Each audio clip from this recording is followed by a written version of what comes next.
یو کله چې موږ او تاسو وغواړو چې له خپل خاوند سره کوروالی وکړو،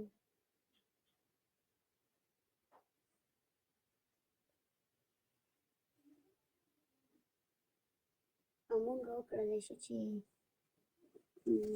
حمل وانخلو، باید څنګه وکړلی شو خپل خاوند یا دننه خلاص کړو یا بار. هغه طریقه هم درته اوس ښایم. موږ او تاسو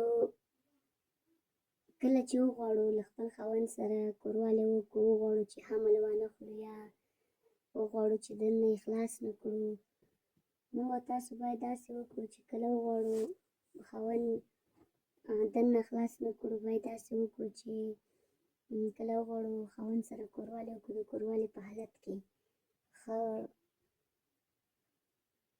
مینه محبت خاوند سره وکړو، خاوند یې موږ سره وکړي، یا هغه هم ښه په جذبې کې راشي او موږ هم ښه په جذبې کې راشو.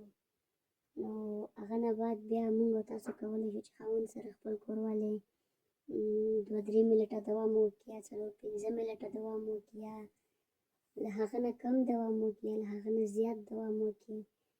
نو موږ او تاسو بیا کولی شو چې خپل خاوند وغواړو چې حمل ترې وانخلو یا وغواړو چې کوشش وکړو حمل وانخلو، هغه باید موږ او تاسو باید بیا چېرته خلاص کړو. هغه موږ او تاسو باید بیا داسې وکړو چې کله خاوند وغواړي چې د خلاصېدو په حالات کې وي یا لکه موږ سره کوروالی په وخت کې ځان خلاصوي دننه، نه، موږ باید وغواړو چې خاوند دننه پرېنږدو، موږ یې باید وغواړو چې هغه دننه پرېنږدو چې دننه ځان خلاص کړي، ځکه چې موږ او تاسو بیا حمل وانخلو. هغه باید موږ او تاسو داسې وکړو چې کله هم خاوند جذبې کې راشي وغواړي چې ځان خلاص کړي، نو موږ باید خیز ترې وکړو. موږ پوهېږو چې خلاصېږي، موږ باید خیز ترې وکړو چې هغه بیرون ځان خلاص کړي.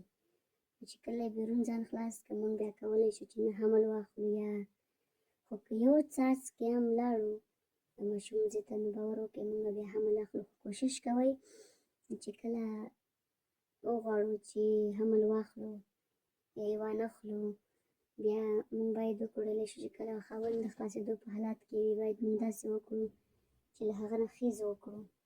کله مو چې له هغه څخه خیز وکړو، بیا موږ کولی شو چې حمل وانخلو، خاوند بار ځان خلاصولی شي. نو دا وه د باندې خلاصېدو د خاوند او تر ښځې ترمنځ خبرې وې چې ما درته وکړې.